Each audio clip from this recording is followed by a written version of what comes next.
Well, a very good day to you, ladies and gentlemen. Welcome to another episode of the Candy Talk here on Herman Manyora's YouTube channel. It's my pleasure to have you on board on Kenya's most comprehensive political and public governance analysis show. Definitely, I want us to look at some of the things that are taking place in the country right now with regards to the state of the nation therein.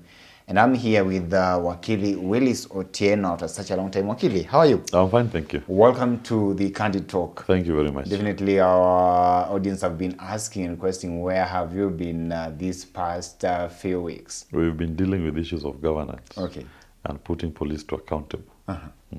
Okay. Talking of which, of course, the last time we had a conversation here with you was way before the Nane protest. And then after that, of course, a lot of things happened with, especially with your party leader, Jimmy Wanjigi, and Kenyans have been wondering, what is it that is really happening here? Because Jimmy has had interviews, and of course, he's openly said there that he wants to become the president of this country. He's articulated some of the issues that are actually affecting this country here. Do you think that perhaps this is why he may be rubbing the wrong shoulders with the government of the day? You know, Jimmy has been doing his part of civic education, opening the eyes of the Kenyan people on what the problem is. And Kenyans are living that problem. They understand that the problem is the economy. Is the economy stupid? And what Jimmy has done is explain to Kenyans where the problem of the economy is. He's the one person who has been consistent in talking about our debt problem and demonstrating to Kenyans how debt is choking them. It is strangling them out of life. And obviously, the powers that be, those who are benefiting from the Ponzi scheme, which is our public debt or public finance system, are not happy with it. And they desire that Jimmy keeps quiet and Kenyans don't get to know. So what Jimmy has done is he has enlightened the people of Kenya on their problem, being the economy and how that economic problem is caused. That today, 80% of your revenue is going towards debt finance. You're only left with 20%. That is 20 shillings out of 100 to try to run government. You need 35 shillings to pay salaries. You need 30 shillings for operations. You need 15 shillings for counties at a minimum. This is something that Kenyan people have never known before. They've never known that you're supposed to only take loans for projects. And he has told you that they're taking loans, not for any project. They are taking loans without parliamentary approval. And then they come back to the Kenyan people to collect money, taxes, to pay for those odious debts, those loans which are illegal. And even if you go around the country, even for those that projects have been launched, and Morara Kebas has been doing a good job, now following up post the launch, what has been going on. So you will expect those who have been caught, because Jimmy has exposed them, he has caught them with their hands in the cookie jar. They will not be comfortable with it. Hence, you are seeing the high-handed nature of the state in responding to Jimmy, raiding his house, trying to plant explosive devices on his residence, and assaulting his family, and bringing up trumped-up charges against his perceived associates. But those are the last tools of a dying regime. They have been exposed. The civic education has now injected. The Kenyan people are the wiser. They now know. They understand the problem. They understand William Ruto and his failures. And they have made up their minds that Ruto must go. Okay. So, Wakili, two successive regimes here, the same person going through the same kind of troubles herein. What do you think would be the main bone of contention here? Because in as much as you're saying that your party leader talks about issues and exposes some of these things that the government is actually not doing the right way. But on the other end, the government is accusing him of certain things. And recently, of course, there isn't him being accused of maybe funding the recent demonstrations, the Nane ones. What do you make of all these allegations? You know, on the question of funding the demonstrations, Jimmy has publicly said when there was a public request for people to fund, support those who are illegally arrested by the police, those who are injured, those who've been killed, he made his donation And it's public information. He made it. He even offered to donate his blood for those who are still in hospital, until he was told that he's above 50. So he will not be eligible to donate blood. So his support for Gen Z and the right of Kenyans to peaceably assemble and to demonstrate, as captured in Article 37, is a right he recognizes. You may not like the message, but the right exists. So funding Gen Z is not something that Jimmy will shy away from. He has made his support public. And if that be an offense, then they should not even waste their time to take him to court.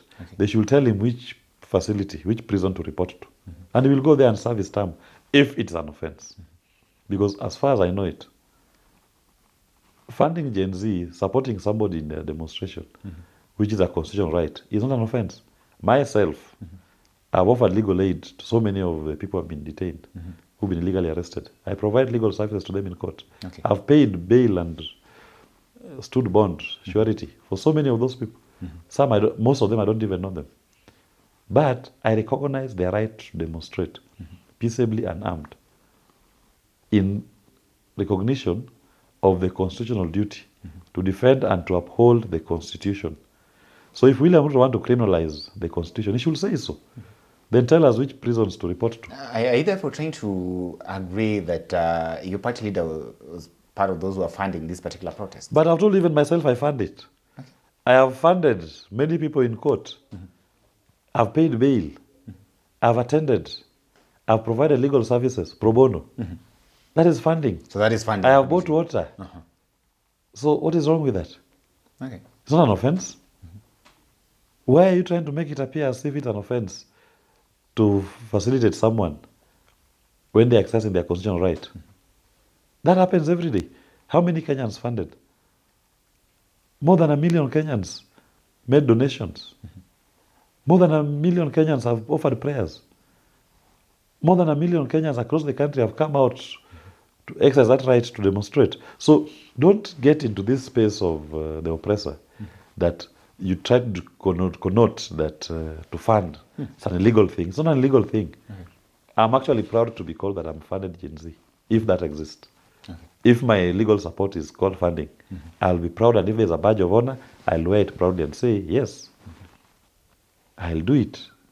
I'll even fund somebody who support William Ruto to go and demonstrate in support of William Ruto. Because their right to demonstrate is in the Constitution. I may not like the message, but I recognize the right of the individual to exercise the Article 37 right peaceably and armed, to demonstrate and to picket, and to cause inconveniences. That's the essence of demonstration. It can't be normal. So don't buy fear. Don't buy what the state tries to say, oh, funding, there's some clandestine movement. No.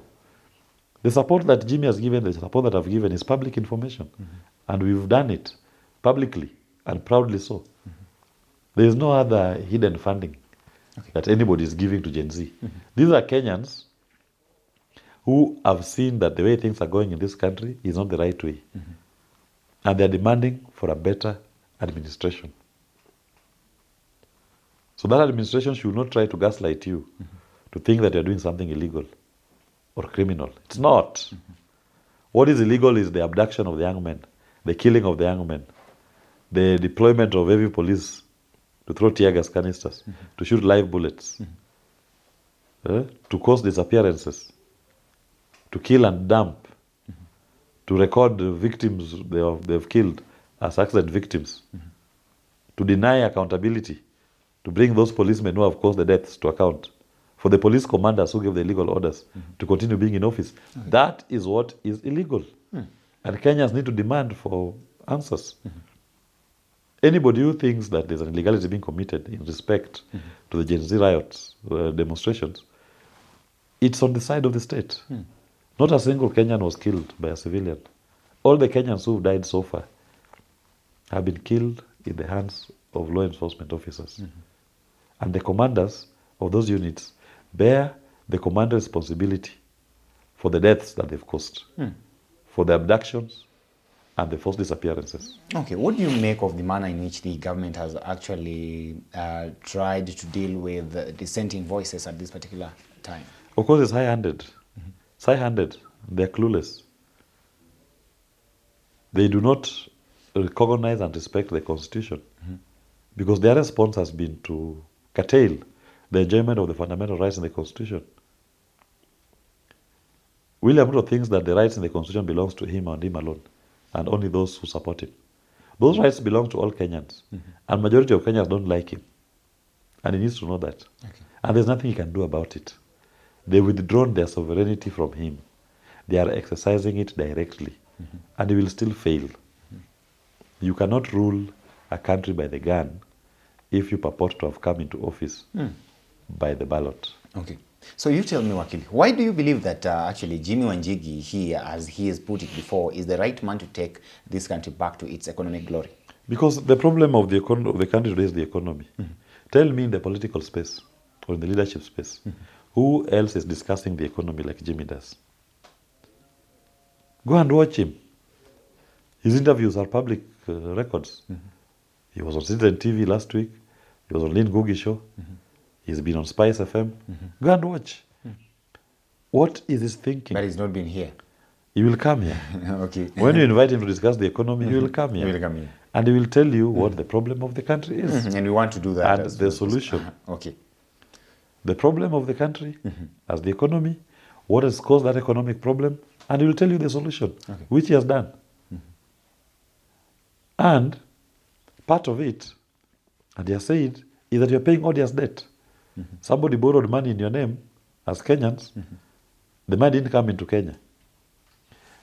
You are now forced to collect money from your meager resources to pay for that debt. Okay. That is why there's no money here. That's why everybody is broke. That's why you're feeling the economic pain. Government is broke. Government has to come to your pocket every morning to increase levies, charges, and taxes. They want money from you. Why? Because whatever they are collecting, they are spending 80% of it on debt finance, funding illegal debts. Who has said that? It's only Jimmy. And he's told you how you can get out of that thing, the Ponzi scheme. You cut it off. Who has said that? But if Kenyans think, or some Kenyans think, that they have a future with William Ruto, continue. Everybody else has given their template, what they stand for. Okay. Jimmy has said, may I only stand for one thing called the economy. I want to make everybody a little king. Government should just be facilitating your process to become a king. Okay.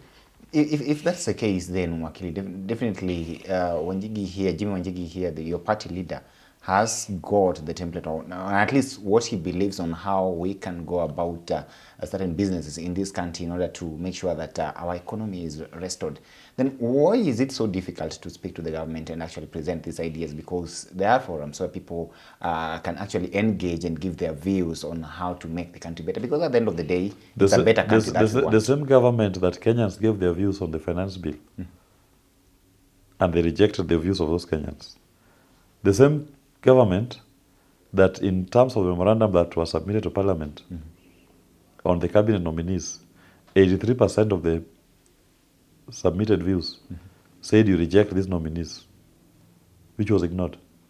The problem is not Jimmy Wanjigi. The problem is a tone-deaf government that does not listen. What makes you think they listen to this one if they cannot listen to the other Kenyans? Over 10,000 submitted views. And only they ignore 83% who are saying don't approve these ones for ABCD reasons. Now you think they listen to this because they are the problem.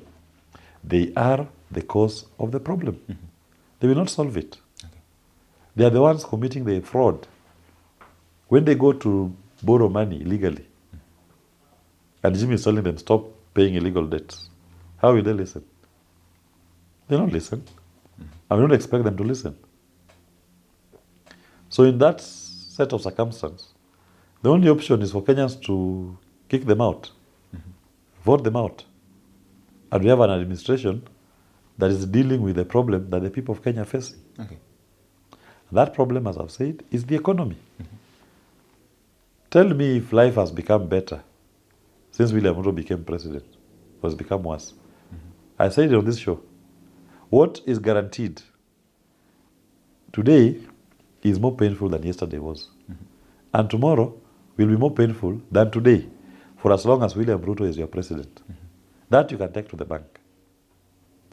That is guaranteed. And there's nothing he can do.